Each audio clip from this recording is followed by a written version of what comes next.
네, 이 밤사이에 뉴욕 증시 3대 지수가 또다시 하루 만에 반등에 성공했습니다. 이 주요한 이유 중에 하나가 바로 중국이 미국 측에 히토류 수출 통제를 완화할 수 있는 그런 새로운 라이선스를 발급했다. 이 소식 역시 좀 부차적으로 긍정적으로 작용이 됐는데 이게 과연 백악관의 발표와 같이 긍정적으로만 해석이 될 수 있을지 이분 모시고 최근의 쿠팡 이슈까지 자세하게 다뤄보도록 하겠습니다. 전병서 중국 경제금융연구소장 옆에 나와 계십니다. 어서 오세요. 안녕하세요. 네, 우선 이 정말 여기저기서 이 쿠팡 사태의 후폭풍들이 계속 불어닥치고 있습니다. 이제 어제는요, 이 개인정보 유출만 문제가 되는 게 아니라 이 한 직장인 익명 커뮤니티 앱이었죠. 여기에서 내부자 폭로가 하나 나왔는데요. 현재 쿠팡 IT 인력의 절반 가까이가 중국인이고 매니저급은 90% 이상이다. 안에서 카르텔을 형성하고 있다. 이런 폭로가 나왔는데 사실 가능성이 좀 상당 부분 있다고 보실까요? 글쎄요, 그건 뭐 익명이기 때문에 아무 말이나 막 할 수 있는 거고 그렇겠죠. 관리를 어떻게 하냐의 문제지. 미국 같은 경우는 뭐 구글이든지 뭐든지 소위 말하는 이제 IC 인더스트리 네. 여기에 인도하고 차이나 엔지니어가 70% 80%거든요. 네. 그럼 미국은 어떡하냐? 아, 그래서 우리 같은 경우는 이제 쿠팡의 데이터 유출은 치명적인 관리 부실을 네. 거기다가 뭐를 자꾸 갖다 붙이는 건 좀 아닌 것 같아요. 사태를 냉정하게 좀 보고. 네. 앞으로 재발 방지 이슈를 이제 보는 것이 중요한데, 그래서 지금 중국 같은 경우는 이번 사태를 보면은 국가나 기관이 개입했다고 하면 네. 이 정도 선에서 그치지 않았겠죠. 아, 더 파급이 컸을 것이다. 그렇죠. 네. 그런데 지금 우리로서는 이제 결제 정보 안 넘어갔기 때문에 다행이다. 뭐 이렇게 얘기를 하지만 지금 가입자 수로 보면 쿠팡 다음이 이제 알리나 테무 같은 알리익스프레스나 테무 같은 것이 가입자 네. 수가 이제 넘버 2 수준까지 올라왔다고요. 근데 거기는 우리 결제 정보가 다 들어가 있잖아요. 그렇죠. 그래서 이제 앞으로 이거 수업료 내고 나서 관리를 어떻게 철저히 할 거냐는 것에 이제 집중을 해야지 이게 이제 뭐 그 침소 봉대하는 거 맞지 않은 것 같아요. 네. 그래서 이게 뭐 엄청난 리스크를 가져올 수 있는 이제 사안이긴 하지만 이거를 팩트를 정확하게 파인딩하는 것이 그게 이제 제일 중요한 것 같아요. 그러면은 알리나 테무 쪽에서 훨씬 더 크게 파급력을 미친 유사 사건이 또 발생을 할 수 있다. 약간 이렇게도 보실까요? 그래서 충분히 이제 글을 쓰는 개연성이 있다는 거죠. 네. 근데 이제 알리테무 같은 경우는 전 세계 뭐 50개 나라, 100개 나라에 이제 서비스를 하고 있기 때문에 그렇죠. 한국에서 만약 그렇게 사고를 쳤다 그러면 전 세계에서 다 블로킹을 당하는 문제가 있기 때문에. 근데 문제는 이게 장기적으로 이게 CBT 이슈는 네. 이 크로스보더 트레이딩은 이건 낮은 가격으로 팔면서 시장 장악하는 것이 그게 이제 핵심이죠. 그렇죠. 덤핑이죠. 그래서 덤핑보다는 고객의 데이터를 싼 제품으로 확보를 해서 이제 연속 구매를 유도하는 네. 이게 실제로 핵심이죠. 네. 그렇게 되면 이제 가입자 수가 이게 굉장히 중요하고 그것이 이어지는 마케팅으로 이제 꼬리 물기 마케팅으로 이어지기 때문에 이것은 이제 어떻게 생각을 하면 들어온 지 2년 조금 넘는 이제 플랫폼이 어떻게 한국에서 2등까지 올라온 거냐. 네. 사실은 그걸 더 이제 중요시하게 봐야 되고 그래서 문제는 우리가 살면 살수록 데이터가 계속 축적이 되기 때문에 그렇죠. 저도 상당 부분 많이 좀 그래서 쇼핑을 그거를 했습니다. 이제 어떻게 대처할 거냐에 대해서 그 관리를 안 할 수는 없는 거잖아요. 그래서 그것들에다 집중을 좀 많이 하죠. 네. 이게 상당히 우리 보안업계에 좀 경종을 울리는 사건이 아닐 수가 없고요. 또 소비자들 입장에서도 이제 같은 제품을 택가리만 해가지고 한국에서 조금 더 비싸게 파는 그런 일들이 워낙 많이 일어나다 보니까 이런 선택을 좀 하게 되는 것 같은데 이 부분에 있어서도 좀 자정이 필요할 것 같습니다. 이제 미국이 틱톡을 퇴출하려는 명분도 결과적으로는 이런 데이터 안보였는데 또 밤사이에 미국 상원 의원이 법무부에다가 테무와 쉬인 조사 요청을 또 했다. 이런 뉴스까지 나왔습니다. 이게 단순히 뭐 쿠팡만의 이슈를 벗어난 것 같은데 이번 사건이 이런 데이터 패권 싸움 과정에서 우리에게까지 좀 확산이 되는 그런 결말로 봐야 될까요? 우리로서는 개연성이 있다는 거. 우리가 지금 데이터 네. 갖고 중국과 싸우는 건 아니에요. 네. 그래서 미중은 이게 데이터가 바로 AI 전쟁이기 때문에 그렇죠. 그 AI의 원재료로서의 데이터 문제가 있는데 그것이 중국이 미국 데이터를 이미 이제 어떤 형태로든 축적을 하고 있다는 게 문제가 되잖아요. 네. 근데 그것이 뭐 직접적으로 전쟁이 벌어지기 전까지는 장사지만 전쟁이 벌어지게 되면 이것은 이제 결정적인 무기가 되는 거죠. 네. 그래서 미국 같은 경우를 보면 이제 뭐 그 우려가 되는 국가, 그래서 그런 국가들에 대해서는 이제 미국 국민들의 개인 신상 정보가 수집되지 못하게 하는 이 법을 지금 이제 만들었죠. 네, 그렇죠. 그래서 이제 그런 것들이 그 파카카라는 이런 법들이 이제 만들어서 제도적으로 통제를 하는 거죠. 파파카요. 어떤 예. 법안일까요? 그래서 그게 바로 중국, 러시아, 이란, 북한, 쿠바, 베네수엘라 같은 우려 국가에 본사를 둔 기업이 미국인의 민감한 개인 정보를 대량으로 수집, 저장, 전송, 판매하는 것을 전면 금지한다. 네. 이런 법이 있는 거죠. 중국뿐만 아니라 뭐 러시아, 이란, 북한, 쿠바, 베네수엘라까지 좀 총체적으로 관리를 하는 거네요. 한 팀으로 보는 거네요. 그렇죠. 그래서 이제 이런 식의 그런 그 법을 만드는 거 시행하는 것은 이제 네. 상황을 봐서하는 거고 그런 안전장치를 만드는 것 이게 굉장히 중요하죠. 그렇죠. 우리는 그런 쪽에서 좀 미비했던 것 같습니다. 그래서 우리 같은 경우 미비라기보다는 우리는 직접적으로 전쟁을 하고 있지 않기 때문에 그런 거고 우리도 미국의 그런 이제 국가 간의 정보 이동에 대한 보호 네. 이거를 참고해서 우리도 충분히 준비를 해놓고 유사시에 이제 쓸 수 있는 패를 만드는 것은 굉장히 중요할 것 같아요. 그렇죠.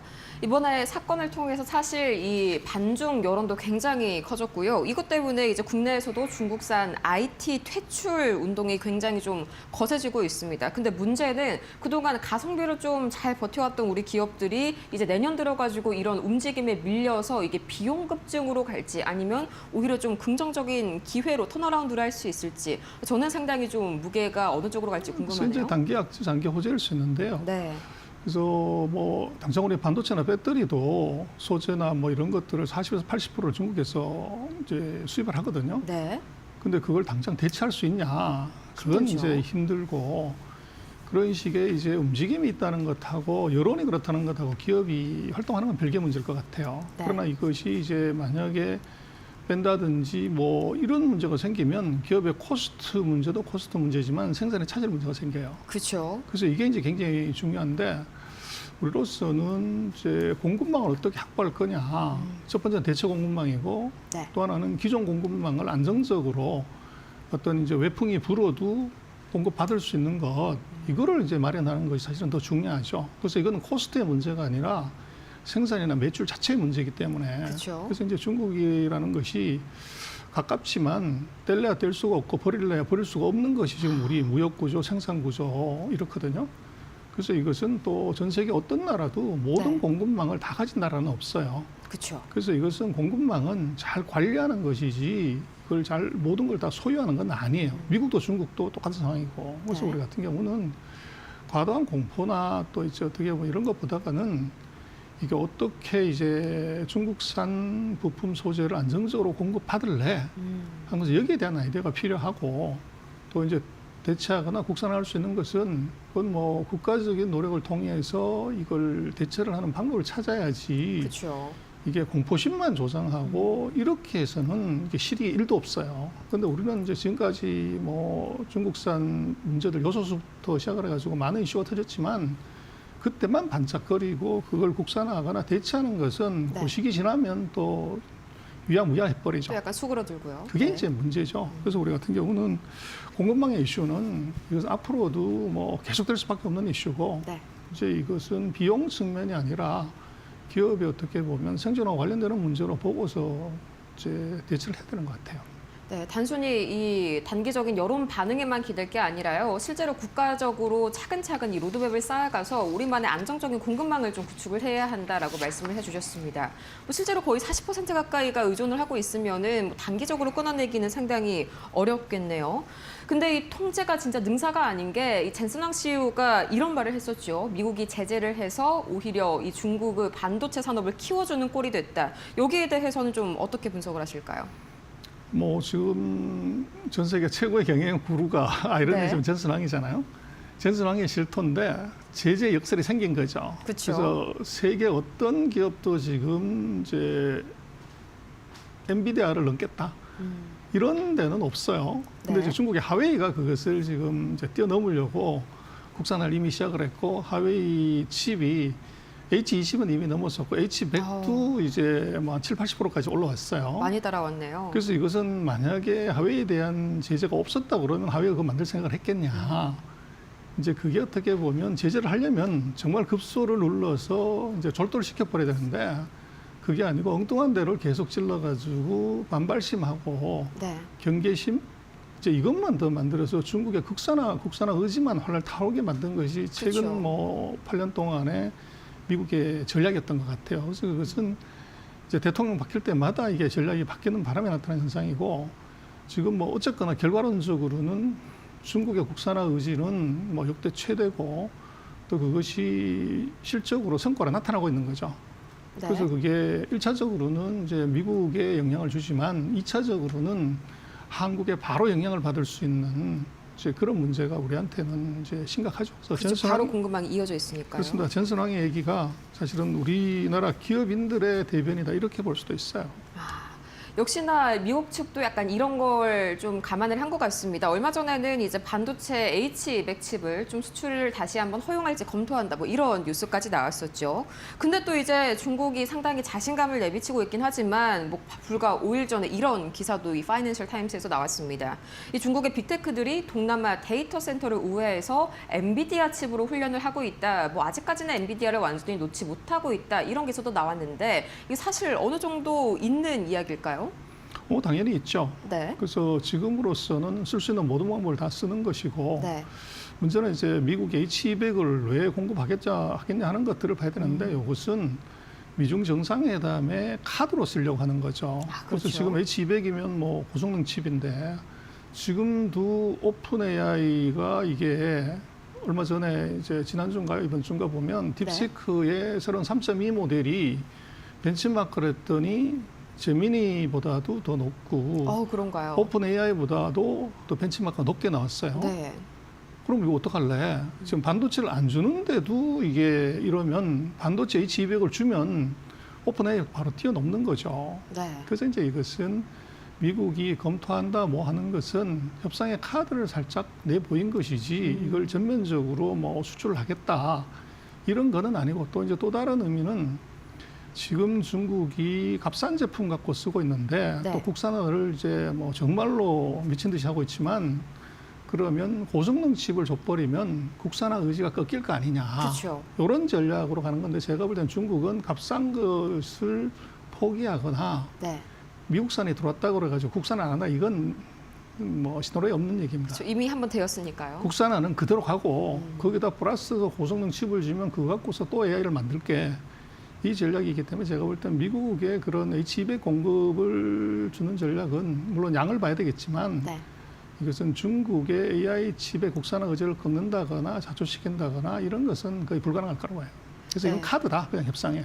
그렇게 봐야 될 것 같아요. 네, 다소 속도는 좀 늦출 수는 있겠지만 결과적으로 완전한 좀 AI 기술 독립이라는 중국의 큰 목표를 꺾기에는 다소 무리가 있다라고 말씀을 주셨습니다. 이제 5대 핵심 기술, 뭐 반도체 이외에도 많지 않습니까? 뭐 배터리, AI, 바이오, 로봇. 뭐 아직까지는 미국이 더 우위에 있지만 우리나라랑 비교를 했을 때는 저는 중국이 훨씬 위에 있다는 그런 느낌을 지우지 못하겠더라고요. 특히나 로봇 같은 분야는 중국이 이미 좀 월등하지 않습니까? 어느 분야가 이미 중국이 좀 월등하다고 생각하실까요? 그래서 중국은 뭐 한국하고 비교했을 때 우리가 중국가 잘하는 건 반도체와 축구밖에 없어요. 아, 반도체와 축구요. 그래서 나머지 부분은 다 중국이 네. 기술이나 생산 캐파나 뭐 설치 대수 다 한국을 이미 넘어섰고, 네. 그래서 우리가 지금 봐야 되는 건 첨단 산업, 첨단 기술에서 중국을 정말로 우리가 이제 무섭게 봐야 되는 것은 이게 불과 5년 전하고 비교했을 때 이게 상황이 완전히 달라졌다는 거죠. 그쵸. 그럼 앞으로 5년이 더 지나면 어떻게 될 거냐. 이제 그게 진짜 심각한 문제고, 뭐 그렇다고 해서 우리가 안 할 수는 없는 거지만 이제 잘하고 있는 걸 더 잘하는 것이 중요하죠. 네. 그 유일하게 경쟁력을 가진 분야는 정말로 중국에 못 쫓아오게 뭐 2단계, 3단계를 넘어서야 되는데, 그러려면 지원을 해야 되는 것이고, 그쵸. 근데 그 지원은 뭐 대충 하고 이게 이제 입으로만 뭐 초격차 경쟁 후 이렇게 얘기하는 것은 그 네. 넌센스입니다. 그래서 우리로서는 지금 반도체를 어떻게 수호하고 반도체를 미국과 중국하고의 격차를 넓히냐, 이게 사실은 국가적인 그 노력 네. 또 집중이 정말 필요하죠. 네. 근데 우리는 뭐 반도체 가격 올라갔다고 뭐 이제 좋아하지만 그 반도체 가격도 우리가 잘해서 올라간 게 아니라 그렇죠. 미국과 중국의 수요 변화 때문에 그런 거거든요. 그래서 그렇게 놓고 보면 우리는 조금 돈 많이 벌고 이럴 때 이제 더 파격적인 투자하고 집중해서 네. 갭을 또 늘리는 것이 굉장히 중요하죠. 역시 5년과는 크게 상황이 좀 격차가 벌어진 것 같습니다. 이 5대 핵심 기술 중에서 반도체만이 좀 우리가 앞서서 있는 상황이다. 거기에다가 더 선택과 집중을 해야 한다. 좀 굉장히 의미 있는 말씀해 주셨습니다. 이제 2026년에는 뭐 관세 전쟁도 관세지만 기술 패권 전쟁이 더 뭔가 격화될 것 같은 그런 느낌인데 여기에서 우리 투자자분들의 입장에서 포트폴리오 비중을 더 늘려야 할 섹터가 있다면 어떤 게 있을까요? 반도체일까요? ABCR이죠. 그래서 네. 전쟁이 나면 뭐 돈하고 전쟁은 친구라고 그러잖아요. 그래서 지금 미중 전쟁의 핵심은 테리프라고 얘기를 하지 말고 그것은 네. 해석은 읽기는 테리프지만 테크라고 있는 것이 맞아요. 그래서 첫 번째 AI, AI요. 네. 두 번째는 비는 배터리, 네, 배터리요. 세 번째는 칩, 칩이요. 그리고 네 번째는 R. 그래서 ABCR에다가 더 집중하고 포커스하는 것이 뭐 2026년에도 변하지 않는 투자 테마일 것 같습니다. 네, 마지막 R은 로봇일까요? 그렇습니다. 네, 그러면은 A, B, C, R 이렇게 하니까 편하네요. AI, 그다음에 이제 배터리, 칩, 로봇 이렇게 네 가지를 좀 제시를 해주셨습니다. 마지막으로 이제 어제 새롭게 좀 중국 정부가 히토리 수출 관련해서 좀 완화된 포괄적 라이선스를 발급했다 이런 소식이 들려왔는데 백악관은 이걸 거의 사실상 통제가 종료됐다고 해석을 하더라고요. 소장님도 비슷하게 보실까요? 그건 아니고요. 오히려 절차가 하나 더 생긴 거로 봐야 되고 네. 백악관은 자기 유리한 대로 그냥 해석을 해버린 거죠. 근데 적대로 그런 라이선스가 없던데 새로 라이선스를 만들었다는 것은 허들이 하나 더 나온 거라고 봐야 되고 네. 그래서 중국이 얘기하는 것은 절차가 아니라 도장을 하나 더 찍어주겠다는 거죠. 그렇죠. 그래서 그렇게 봐야 되고 그러면 그걸 미국한테도 그걸 허용하는 거냐, 그럼 양은 얼마나 하는 거냐, 이제 요거를 봐야 되죠. 네. 그래서 라이선스만 갖고서 이게 우리한테 호재다 이렇게 얘기하는 것은 너무 단편적으로 보는 것 같아요. 네, 역시나 관련된 세부 내용들이 나와야 할 것 같습니다. 그걸 또 이제 협상 카드로 또 중국이 쓸 수도 있는 거지 않습니까? 이렇게 해서 이 전병서 중국 경제 금융연구소장과 함께 중국 관련 이슈들 다방면에서 객관적으로 분석해봤습니다. 좋은 말씀 고맙습니다.